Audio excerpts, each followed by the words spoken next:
It's my feel-good breakfast show. Oh yes, Mzansi, welcome back, your feel-good breakfast show. And let me tell you, this next gentleman is going to absolutely inspire. We're talking about Cobus Visser. He's a multi-hyphenated professional. Well, he's an author, a speaker, a trainer, a facilitator, a life coach, a firewalker, an instructor who is dedicated to helping individuals, business leaders, and people with disabilities. But perhaps the job he holds most dearly is being a father to two boys. Now, Cobus has had to face so many challenges in his life, including living with the painful condition of hemophilia. Now, this morning he's joining us to share his absolutely inspirational story of fatherhood and reaching the levels he has despite the adversities. My man, good morning. How are you doing? Good morning. I'm doing good. Happy to be in Cape Town and excited to be on the show today. Yeah, dude, I just believe that what you have done is absolutely incredible, but let's just take it straight back. You're diagnosed with hemophilia, right? When was this? A few years back, when you were a kid already, right? Yes, when I was born. You know, we knew it was part of the family, and hemophilia is a bleeding disorder. So I live in pain 24/7. Because of all of the bleedings over the years, my joints basically have disintegrated. You know, you can see my elbows can't go straight anymore, can't touch my shoulder. And I'm noticing your elbow there, it's got a bit of inflammation. Is that obviously because of this, right? Yeah, you know, yesterday carrying all of the bags and driving, it sort of affects the joint. And it's the same with my ankles, same with my knees. You know, every joint is that. And I also bruise very easily. Yeah. Now, I know people that are in this position, there's not a lot you can do because obviously, like you mentioned, you bruise easily. Internal bleeding is a real thing, and that can happen so easily amongst so many other things.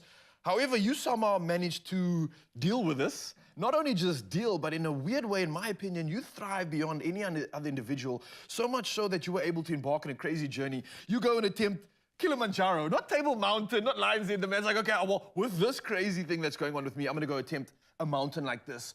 How did achieving that change your mindset? How did that change your journey and also your understanding of this?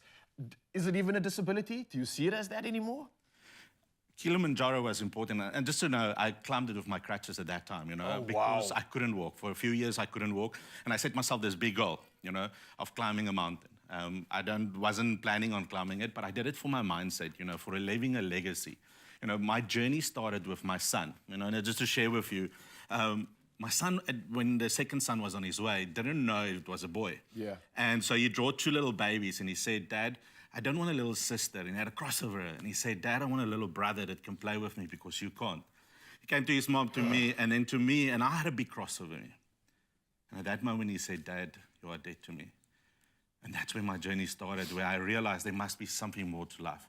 I need to impact my son. And I think that was part of Kilimanjaro, was to say, not over-conquering my mind, but teaching my boys, you know, no matter your challenges, if you focus your mind on achieving something, you can do anything.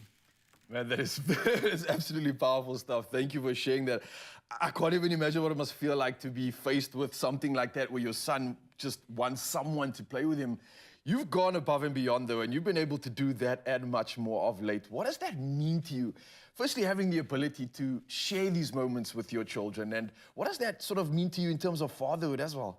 I think it's empowering them. You know, my boys also have walked on fire and broken glass and all of that. Serious? Okay. You know, my little boy the other day was in a swing, and he was swinging, and he jumped off thinking he's Superman, and he broke his arm. Jeez, because he's walked on fire. He says, Dad, if I can walk on fire, I can do anything. And I said, but you hurt yourself. He says, Dad, it's okay. I'm building memories. And I think that is what it's about. I love that. And what I realized in my journey is, let's create memories. Let's be present in the moment. And, you know, part of Kilimanjaro taught me two things. One is whatever it takes. No matter you're living without excuses, without blaming or anything, is to say, I will do whatever it takes.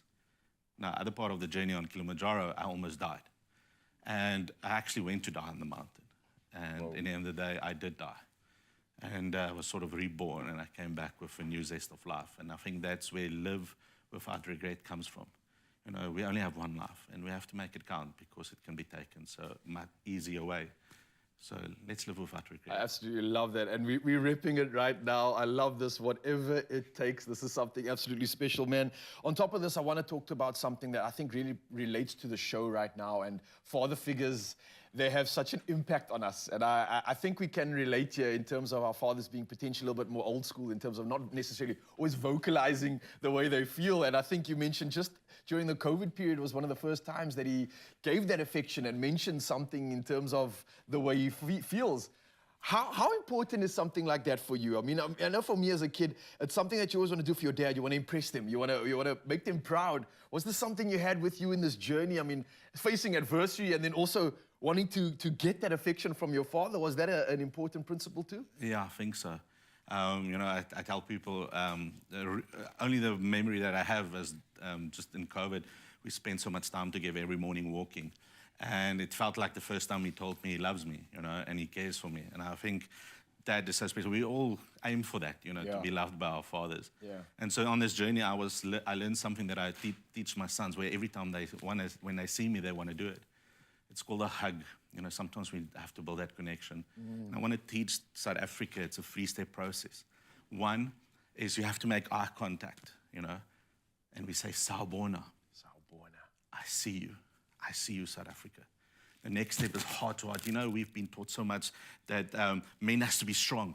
And so when we hug, we usually take our hand and we hug like that. But it's keeping our hearts far away because we want to protect ourselves and we don't want to be vulnerable. And part of this journey is to make ourselves vulnerable and give love. And so we hug heart to heart. That's the second step. The third step is to breathe in and breathe out in that moment. It's all that it takes is a moment. Sometimes we don't have to say words, but we just have to have that few seconds to connect. And like my sons, every time they see me, they say like, Dad, look here, I want my hug. Oh, I absolutely love it, Cobus Visser. Thank you so much for coming through this morning. It doesn't stop here. You've been an inspiration, someone that has dealt with pain in an absolutely phenomenal way and that has come above and beyond. And I can't wait to see what you do on the show. I believe you're going to be going through an actual experience walking on glass. This is insane, Mzansi. Don't go anywhere. This man's going to continue to inspire in just a bit, and we'll see you for it. Nice stuff.